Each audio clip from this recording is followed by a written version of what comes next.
Les confessions religieuses ont annoncé ce vendredi 30 juillet la fin des travaux consacrés à la désignation de leur candidat président de la CENI.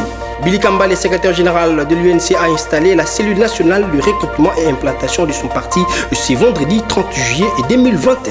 Merci de nous avoir choisis pour vous informer, mesdames et messieurs. Bienvenue dans cette nouvelle session d'information. Place au développement des titres. Le président des réunions de la plateforme des confessions religieuses, Monseigneur Marcel Outembi, a annoncé ce vendredi 30 juillet 2021 la fin des travaux consacrés à la désignation de leur candidat président à la CENI. De ce matin, de la plateforme des confessions religieuses a été la suite des travaux qu'ils ont commencé à réaliser depuis le 27 juillet autour du processus de désignation des animateurs de la CENI. Pour les cas d'espèce, en ce qui concerne la part qui revient aux confessions religieuses, on attendait de leur part le président de la CENI, la présentation du candidat président de la CENI et aussi la désignation d'un membre comme pouvant faire partie de l'assemblée plénière de la CENI. Et nous avons réalisé ces travaux et vous voyez que toutes les 8 confessions religieuses sont présentes. Cela démontre à suffisance que nous sommes appelés à travailler ensemble. Nous constituons une autorité morale importante dans notre pays, la République démocratique du Congo, et nous sommes régulièrement appelés à pouvoir étudier ensemble des questions de société, des questions d'intérêt commun, comme c'est le cas du processus électoral. Le travail a été bel et bien réalisé. Nous venons de l'achever. Comme vous savez, ce travail nous a été confié par l'Assemblée nationale conformément à la loi de la République démocratique du Congo. Nous avons réalisé ce travail et il est tout à fait normal que nous puissions réserver la primeur des conclusions de ce travail à l'institution qui nous a chargés d'accomplir cette tâche. Ainsi, dès cet après-midi, dans quelques heures, nous allons déposer dans les délais ces rapports au bureau de l'Assemblée nationale. Pour votre information, il était prévu que toutes les candidatures, tous les dossiers des candidatures des membres de l'Assemblée de la CENI soient déposés au plus tard le 28, en ce qui nous concerne, le 28 juillet. Et en raison de certains réglages dans le traitement de ces dossiers, nous avons obtenu de l'Assemblée plénière, du bureau de l'Assemblée nationale, et cette prorogation qui court depuis hier et s'arrête cette nuit de vendredi à minuit précisément. Donc, nous nous préparons à aller déposer les rapports de notre travail acquis des droits et ce n'est que lui qui peut donner d'amples commentaires ou réserver une suite quelconque à ce travail. Je vous remercie. Il y a un consensus qui a été dégagé. Nous avons fait notre travail et les différents commentaires viendront après quand l'autorité compétente aura pris connaissance de ces rapports. Le Premier ministre Jean-Michel Samalukonde Kyenge a visité les chantiers nouvelles cités administratives situées à 80 km du Caire en Égypte. Cette nouvelle cité moderne est un modèle inspirateur de la nouvelle cité Kitoko à Kinshasa. Pour commencer, je devrais dire que ma visite fait suite à la visite de son Excellence Monsieur le Président Félix-Antoine Tshisekedi ici en Égypte où il était venu voir son homologue, le président, son Excellence Al-Sisi, qui de la République arabe d'Égypte. Et de là était venue l'idée, de par les similarités que nous avons en termes de démographie, du concept de nouvelles villes, parce que déjà en application ici. À la suite de cette visite est venu un projet, ou la poursuite d'un projet qui était déjà en phase, celui de la ville de Kitoko. Nous nous sommes venus pour voir tous les aspects techniques ainsi que les aspects financiers. Nous avons fait un passage en revue là-dessus avec la société Incom, qui, avec le soutien du gouvernement égyptien, compte nous accompagner dans ce projet. Et aujourd'hui, nous sommes venus voir sur terrain ce qui se fait déjà ici en Égypte avec la construction de la nouvelle ville. Non seulement les quartiers sociaux d'habitation, les quartiers de zones économiques et professionnelles, mais aussi les quartiers gouvernementaux, tels que nous venons de voir la primature tout à l'heure. Et c'est véritablement pour nous une source d'inspiration, pour qu'avec la volonté, nous ayons la possibilité de transformer aussi notre pays, mais tout en respectant notre identité, bien sûr. Oui, c'est possible parce qu'ici, tous les montages financiers se sont faits sur base d'une garantie des ressources, et je ne pense pas que la République démocratique du Congo manque de ressources pour pouvoir lever suffisamment de fonds. Et ce sont finalement des projets qui peuvent s'autofinancer une fois qu'ils sont lancés. Donc on va vraiment bien étudier ça au niveau du gouvernement. Et je pense que là où il y a de la volonté, il y a du chemin. Le comité de conjoncture économique salue la signature par le Premier ministre Jean-Michel Samalukonde Kyenge du décret portant allègement des tarifs des transports aériens. Suivez le compte rendu avec le ministre du Plan, Christian Omondo. À l'approche des 100 jours du gouvernement Samalukonde, l'essentiel de la réunion d'aujourd'hui s'est focalisé autour de l'évaluation du niveau d'exécution de toutes les options ou les décisions qu'a prises le comité de conjoncture. Et nous avons noté avec satisfaction qu'à peu près 70% des options qui ont été levées ont été exécutées ou sont en cours d'exécution. Les autres sont à réactiver. De même, nous avons constaté qu'au niveau de la semaine qui est passée, le ministère des Finances a conclu un contrat de performance avec les régies financières, la DGDA, la DGI et la DGRAD, pour augmenter les objectifs des recettes autour de 15% au-dessus du budget, de ce qui a été prévu au budget. Il a été également relevé que la monnaie reste stable autour de 1988 francs congolais le dollar à l'officiel et 2023 francs congolais le dollar au parallèle. Il a été noté également que le premier paiement sur la facilité élargie de crédit accordée par le FMI est arrivé, de l'ordre de 210 millions de dollars américains. Cet argent a été utilisé pour le renforcement de niveau de la réserve de change en vue de consolider notre monnaie. Donc nous avons une augmentation d'environ 16% de la réserve d'échange. Pour le reste, nous pensons que la situation économique en général reste stable et que le Premier ministre a signé également le décret pour les mesures fiscales d'allègement concernant les tarifs des transports aériens. Il a demandé que rapidement l'arrêté interministériel soit signé pour accentuer la baisse du coût des transports aériens.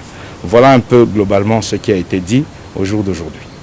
Parlons autre chose à présent. En séjour au Congo central, le ministre de la Jeunesse, Initiation à la nouvelle citoyenneté et la cohésion nationale, le docteur Yves Koulouzola, s'est entretenu le mercredi 28 juillet 2021 avec la délégation de la division de son secteur. Question pour lui d'inspecter les centres de production agricole de Kingila. Suivez ce reportage de Ginelle Pezo. Au menu de leurs échanges, les questions liées aux conditions socio-professionnelles des agents.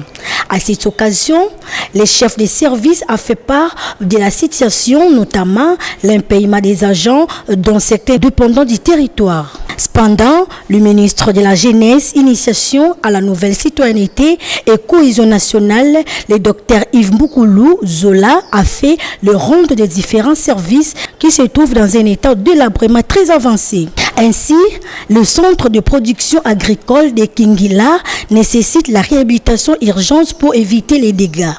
Profitant de la présence du ministre sectoriel, la délégation des agents a soumis tous les problèmes et autres besoins préoccupants, à savoir le matériel agricole permettant de mettre en valeur leur terrain afin de mieux cultiver les riz.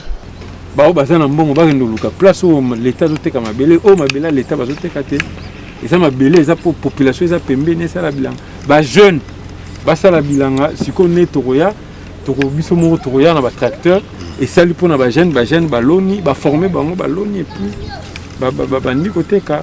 Donc soyez rassurés que même awa ezala kuna pona seke banza pe to occupé bato bazo kosomba ndenge moko. Donc tokotika yango te ti population ozonga na ba droit na ye, l'état ozonga na ba droit na ye pour siko to banda ko produire.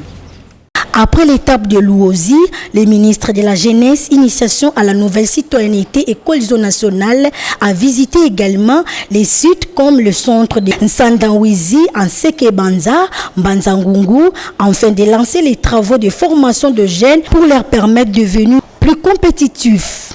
À la Chambre basse du Parlement, le député national Ipakala André initie une proposition de loi de promotion, protection de l'identité et la cohésion nationale. Suivez.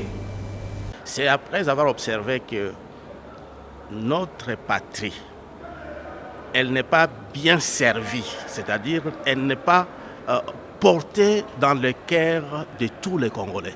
Il y a même ceux-là qui racontent n'importe quoi en disant à Lingala, s'il te plaît, ça c'est après avoir échoué quelque part ou après avoir raté un projet.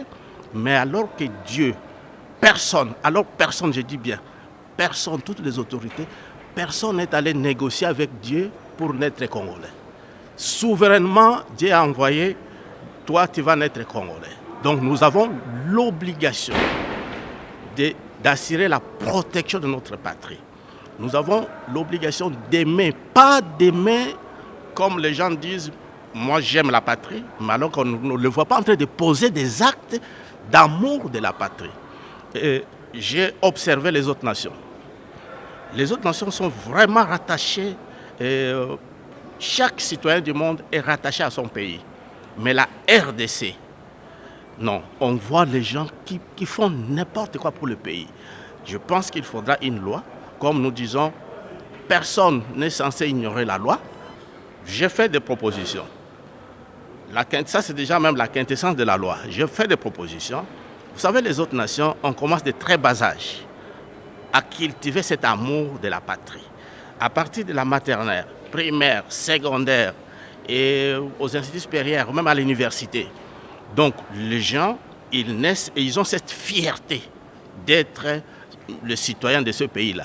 Et ici, je souhaiterais qu'on commence aussi à cultiver cet amour-là, de très bas âge, qu'on puisse dire à nos enfants qu'on n'a un seul pays, et c'est la République démocratique du Congo. Si on cultive déjà ça, et avec tout ce que nous avons des richesses immenses, que les autres nations sont en train même de nous envier. Mais ils nous disent, mais vous là, comment vous vous comportez comme ça? Donc, il faudra cultiver cet amour et on pourra, en cultivant cet amour-là, chacun là où il est dans son petit coin, il va faire tout pour l'intérêt général.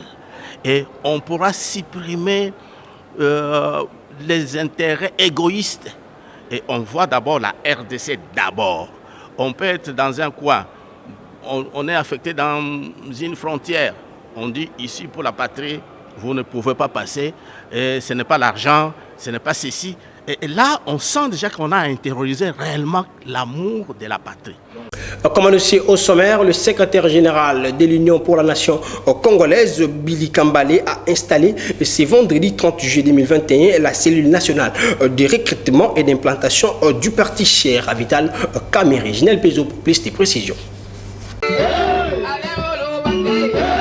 C'est au grand complet que les membres nouvellement nommés de la cellule nationale de recrutement et implantation de l'Union pour la nation congolaise ont pris part à une cérémonie autour du secrétaire général Billy Kambale afin de recevoir de lui ses orientations.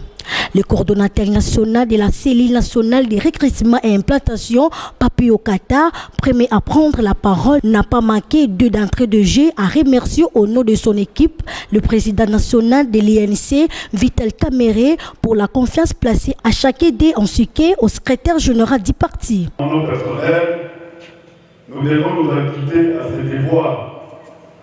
C'est lui qui remercie d'abord les bons dieux qui nous a tous donné le souffle de vie, et de remercier également, c'est grâce à lui que nous sommes venus ici, le président, docteur Vital Kamerhe, innocent, homme honnête, mais qui se trouve en prison.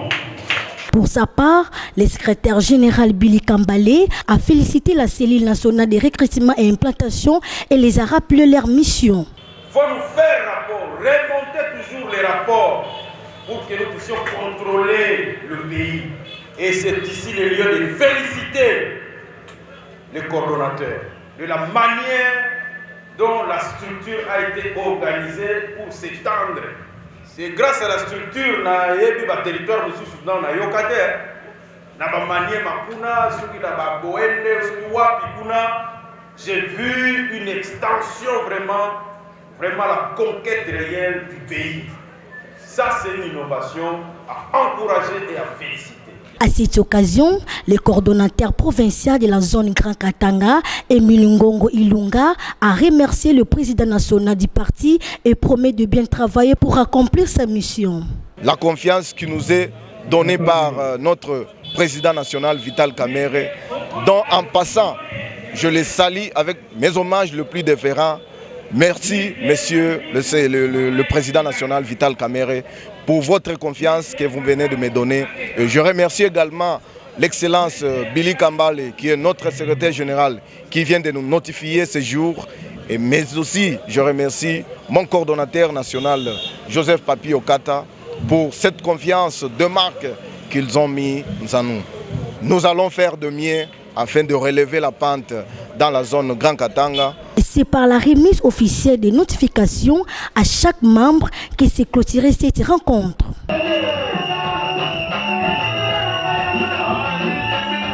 Au cours d'un point de presse tenu le jeudi 29 juillet 2021 dans son siège à Gombe, la CAJ s'est dit étonnée de voir 14 secrétaires généraux d'affectation parmi ceux issus du concours organisé par le ministre de la fonction publique et répliqué suite à sa lettre du 28 juillet 2021 dernier adressée à l'actuel vice-premier ministre, ministre de la fonction publique Jean-Pierre Liaou de Lokalongi et Delphine Tundula pour plus de précisions. Pour Georges Kapiamba, coordonnateur de l'Association congolaise pour l'accès à la justice à CAJ, ces concours organisés en 2018 par l'ancien ministre de la fonction publique Michel Bongongo énervent les dispositions de l'article 72.3 de la loi de 2016 portant statut des agents de carrière de service public de l'État sur l'avancement des grades dont certains chefs de bureau qui ont participé aux 10 concours ont été nommés sans avoir gravi les grades requis. En outre, la CAJ fait revenir les secrétaires généraux en instance d'affectation à la lecture intelligible de la loi.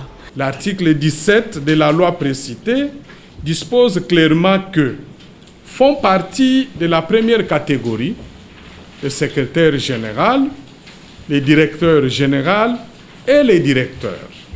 Et donc, de la même catégorie. Face à une telle situation, comment rationnellement demander au vice-premier ministre, ministre de la fonction publique, modernisation de l'administration et innovation du service public de procéder à une mise en place des secrétaires généraux sur base des ordonnances mises en cause par la plus haute autorité de l'État. Serait-ce une façon d'inciter les vice-premiers ministres à se rebeller contre les instructions de la haute hiérarchie? Ce sont les questions que nous leur posons, les secrétaires généraux qui disent que la CAJ défend un camp contre un autre. Ces ordonnances n'existent plus, ne sont plus à la disposition du VPM. de la fonction publique depuis 2019, depuis le mois de mars. Et comme vous le constatez, nous aurions bien voulu les voir et nous prouver le contraire, que ces ordonnances sont bel et bien, n'ont pas été retournées au cabinet du président de la République pour les rapporter. Et donc, je voudrais rassurer aux 10 secrétaires généraux que la CAJ est consciente de la situation qui est la leur, c'est-à-dire celle des secrétaires généraux en instance d'affectation depuis plusieurs années, sans que des solutions idoines ne soient trouvées. Pour rappel, Georges Kapiamba avait demandé au ministre de la fonction publique, dans sa lettre du 8 juillet dernier, lui adresser de ne pas exécuter la mise en service des 72 secrétaires généraux nommés en 2018. Il faut dire qu'une séance de travail est prévue afin de réunir autour d'une même table les secrétaires généraux et la CAJ, question de dégager une interprétation commune des dispositions légales. Le professeur Noël Tchani Mwadianvita a été ce vendredi 30 juillet 2021 devant les étudiants de l'université Révérend Kim, site de Lingwala, à question de les expliquer les pourquoi de sa proposition de loi qui suscite débat et commentaires au sein de l'opinion. Suivez ce reportage d'Olivier Mawila. Cette conférence débat organisée par la faculté de droit de l'université Révérend Kim, site de Lingwala, avait pour but éclairer les étudiants en ce qui concerne la proposition de loi sur la congolité.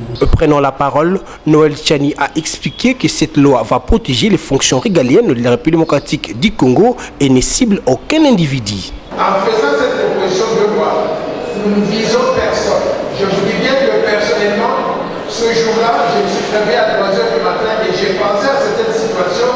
Quand on a connu le cas de James Kabarebe, qui est venu du Rwanda, on l'a présenté comme Congolais. Le jour suivant, il retourne chez lui en tant que Rwandais. Il prend un avion, le remplit de militaires rwandais. Il prend la base militaire de Tétonda, parce qu'il connaît tous les secrets de l'organisation militaire de la RDC. Je me suis dit, nous devons tirer des leçons de cette expérience-là. Lui qui a choisi à endosser cette proposition de loi à l'Assemblée nationale, le député national Ntingi Pouloulou évoque les raisons de son soutien à cette loi. Ici au Congo, nous avons des Congolais par acquisition. Quelqu'un qui est venu au Congo, il se retrouve Congolais, il a pris la nationalité congolaise. Il n'a ni père, ni mère congolais. Mais il est Congolais, il a droit. Il y a des gens qui se retrouvent au Congo comme des réfugiés. Avec le temps, on dit bon, pour des raisons de paix, ils deviennent des Congolais. Mais il y a des Congolais nés de père ou de mère, ou encore de père et de mère congolais, qui se retrouvent en dehors de la République démocratique du Congo. Pour des soucis sociaux, ils ont appris une nationalité autre de la République démocratique du Congo. Et par rapport à la constitution en vigueur, dans son article 10, si vous optez pour une autre constitution, une autre nationalité d'office, vous perdez la nationalité congolaise. Ce qui fait que ces Congolais d'origine ne peuvent plus accéder aux fonctions ici à la République démocratique du Congo. Il s'est de rappeler que cette conférence débat a été organisée par la faculté de droit de l'université Révérend Kim en collaboration avec la coordination estudiantine. Parlons société. Dans ce journal, les habitants du quartier Mpassa dans la commune d'Ntélé lancent un SOS aux autorités en ce qui concerne la desserte en eau potable dans cette municipalité. Pour plus de précisions, suivez ce reportage de nos stagiaires Téléfasik. Le quartier Mpassa dans la commune d'Ntélé est confronté depuis son existence au problème de la desserte en eau potable. Ici, les gens sont censés se réveiller très tôt le matin pour faire ainsi des kilomètres afin de se trouver cette denrée rare. À peine quelques forages ont été érigés par les personnes de bonne volonté pour soulager. mai kotonde tozata na mai te siko mai biso pa to mema distance musika to ko mema bido est-ce que to koka ba yo ke la biso ma ba yo tela biso mai eza ma passe mai totoka kaya kusomba totoka mai kaya kusomba chaka ngaba mulongo so za pe na mbongo te bokozanga pe mai yango to sengi na bakonzi ya mboka o ba yo ke la biso mawa bato batali makamba régie des eaux ba yo ke na biso mawa ba ya kofungola pe mai ko to tozwa pe mai ne baninga batoka to futa ta par mois ya kosomba tozo consommer chaque jour mbongo ezokende belé. Espérons que les cris d'alarme des habitants du quartier Mpassa vont trouver les échos favorables auprès des décideurs.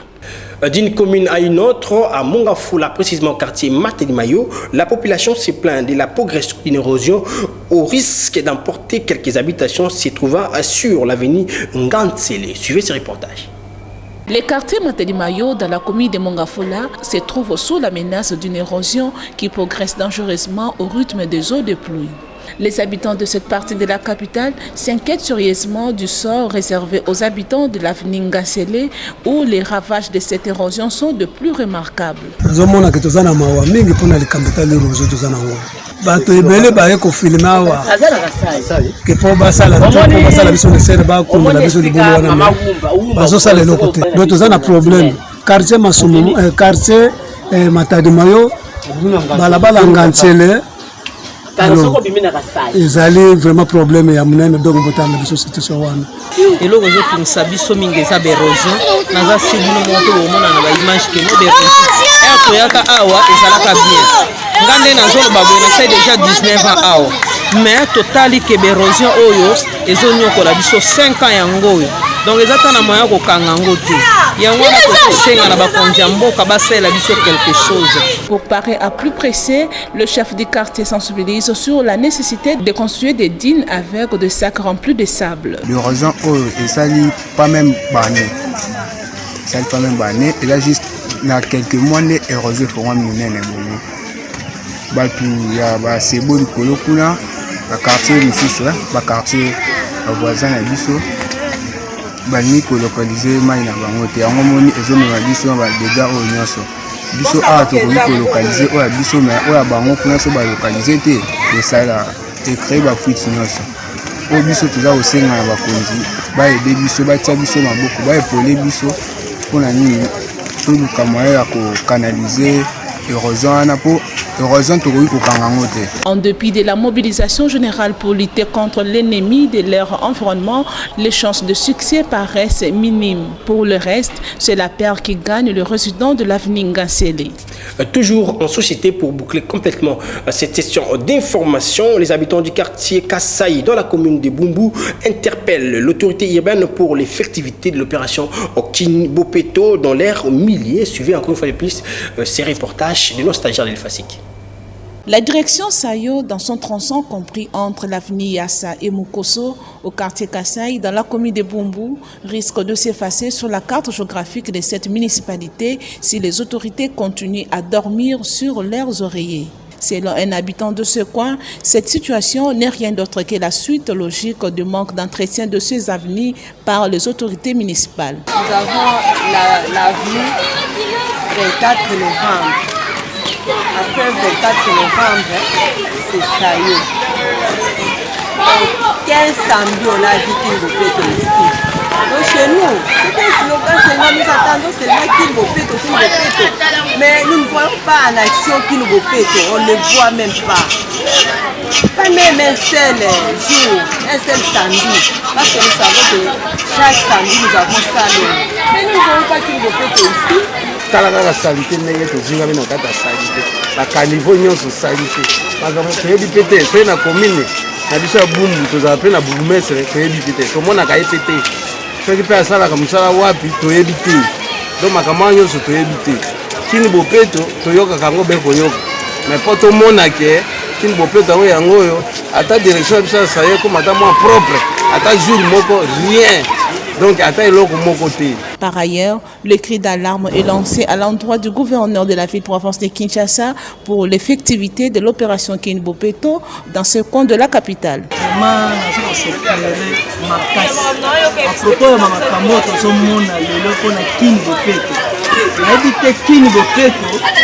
Et pas la biso na boum et zalaka obe zalaka te jusque là ce que d'aller salité mais la salité zalaka na boum sayo donc na yebaka te kini bopeto oyo batiela biso na ebite ce que d'aller salité talaka papa maman journaliste tala na moyi makasi matiti ndenge baotumba baotumba pasi nde eza na kati ya sayo na bumbu awa donc mawa tosepeli kutu mwa moke mbula ezobeta te omonake mwa circulation eza soki mbula ebeti donc tozala kutu na kosala kotambola te alors toyebi te tozala na bakonzi obe tozala bakonzi te. Pour rappel, les habitants du quartier Kassai veillent voir les autorités mettre la main dans la pâte en vue de redorer l'image de leurs avenues. Mesdames et messieurs, place au rappel des titres. Les confessions religieuses ont annoncé ce vendredi 30 juillet la fin des travaux consacrés à la désignation de leur candidat président de la CENI. Billy Kamba, le secrétaire général de l'UNC, a installé la cellule nationale de recrutement et implantation de son parti ce vendredi 30 juillet 2021. Fin de cette session d'information. Si vous avez mérite, merci à Dodo Kalonji qui a assuré cette édition, assisté techniquement par Chardeline Tseka et Guilain Mayamba. Prenez soin de vous car chaque jour est une vie. Au revoir.